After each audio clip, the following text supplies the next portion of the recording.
Et salut à tous, ici Elise de Biodiversité. On se retrouve comme promis pour un petit tuto tomates. Alors on va avoir des plantations de tomates en pleine terre et également en pot.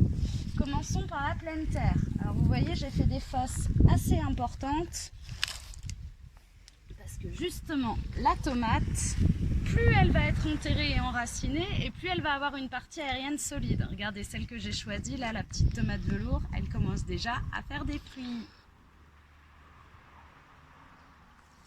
Donc, je voulais justement aussi vous en montrer une autre. Regardez la preuve que tous les petits poils de la tomate se transforment en racines. Celle-ci, le pied avait été cassé et vous voyez, les racines ont repris. Donc celle-ci, quand je vais la planter, je vais juste enlever cette feuille-là et la planter jusqu'ici. Elle va avoir une base super solide. Du coup, faisons pareil pour notre tomate velours. Alors, je regarde jusqu'où va ma fosse. Donc je vais pouvoir me permettre de couper cette feuille-là, cette feuille-là. Alors ça leur fait une petite blessure, mais c'est pas très grave. Ça va leur permettre un meilleur enracinement. Et même cette feuille-là. Ensuite, on dépote. Alors là, je vois qu'elle a quand même des racines déjà très importantes, vu qu'elles sont même sorties du pot. J'essaye de les préserver. J'écarte un petit peu. Si les racines sont vraiment chignonnées, j'hésite pas à démêler un peu pour qu'elles sachent qu'elles sont dans un environnement plus grand.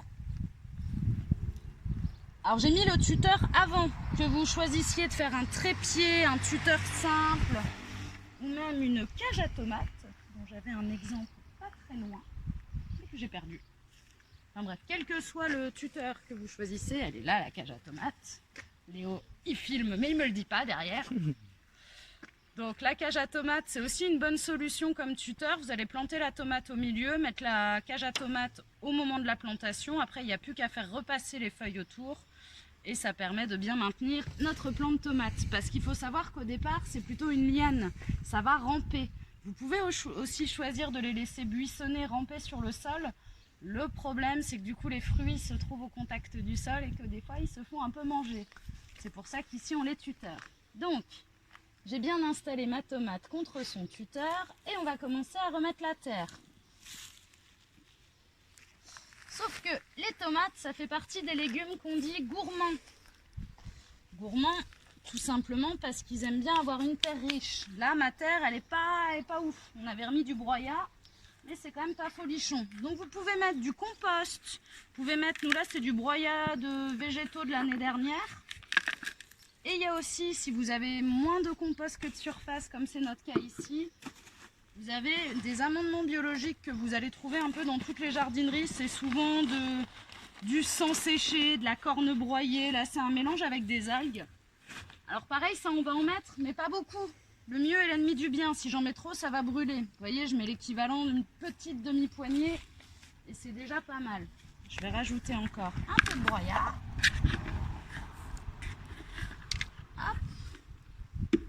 On a dit pas les cailloux. Je finis avec ma terre. Alors je tasse pour qu'il n'y ait pas de trou d'air dans la terre. Hop.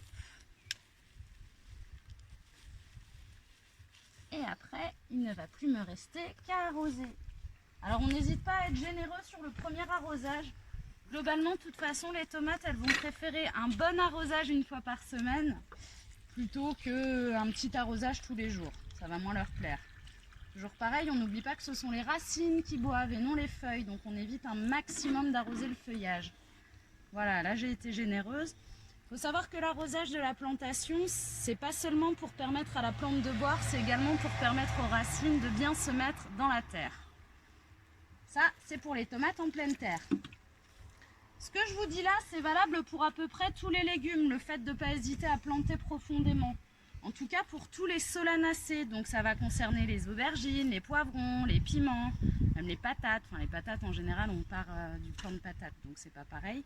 Mais là vous voyez, c'est nos petits piments d'Espelette. On va les planter jusqu'au cotylédon, jusqu'aux premières feuilles, et ça va leur permettre de mieux s'enraciner.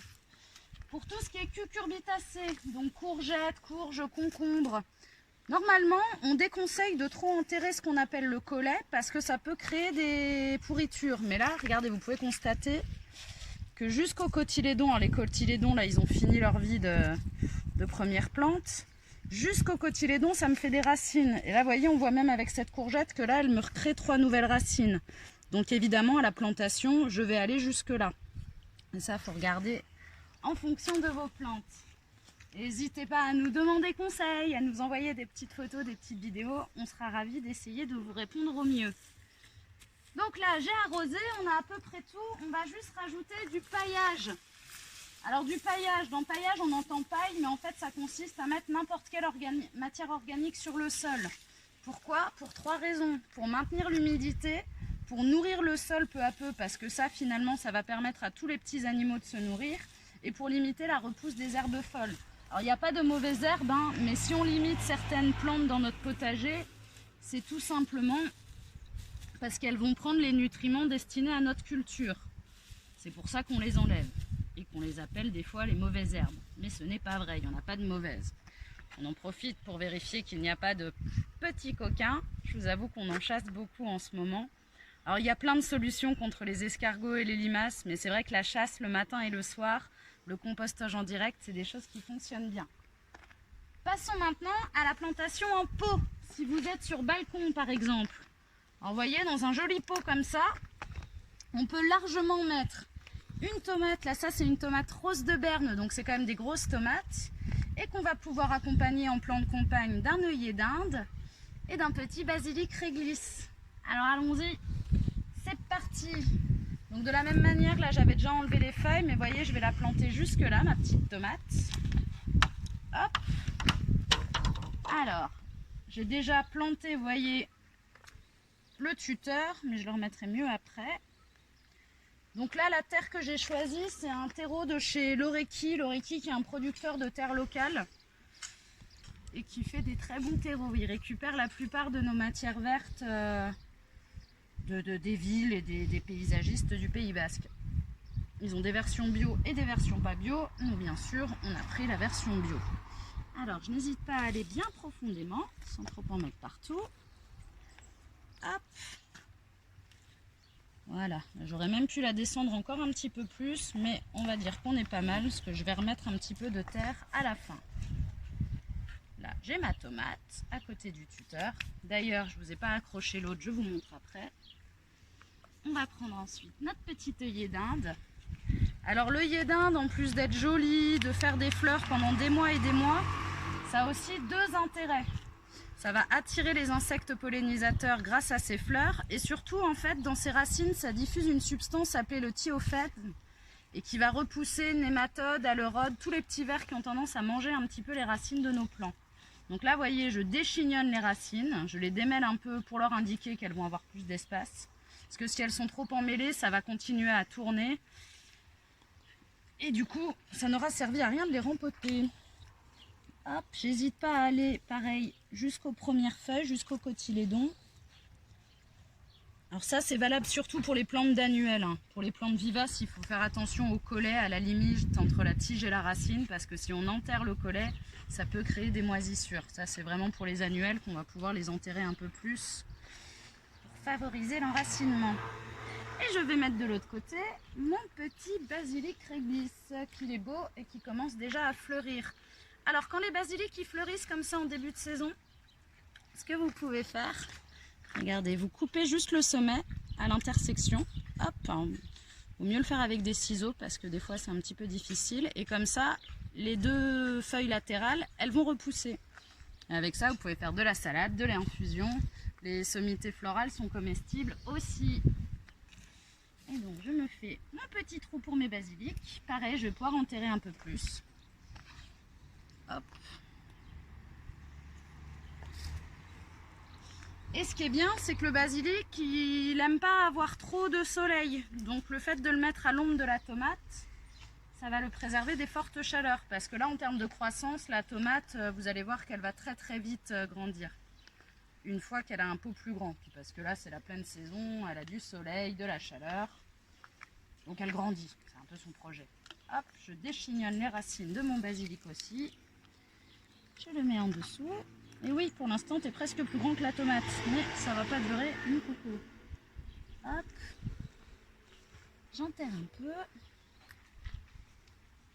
Et de la même manière, je n'ai plus qu'à arroser. Hop. Et là, pour le paillage, pour que ce soit joli sur un pot, alors vous pouvez bien entendu utiliser la tonte du gazon, les herbes du jardin, mais il y a aussi différents paillets qui sont disponibles, le paillis de chanvre notamment, qui est clair, du coup qui est joli, qui a le même effet. Et c'est vrai que sur des pots, quand on n'a pas beaucoup de place, on peut se permettre des fois de mettre des paillis un peu plus originaux. Voilà, j'espère que cette vidéo vous a été utile. Alors du coup, on se retrouve mardi de 18 h à 20 h pour la vente et dimanche prochain aussi, comme là demain, il pleut.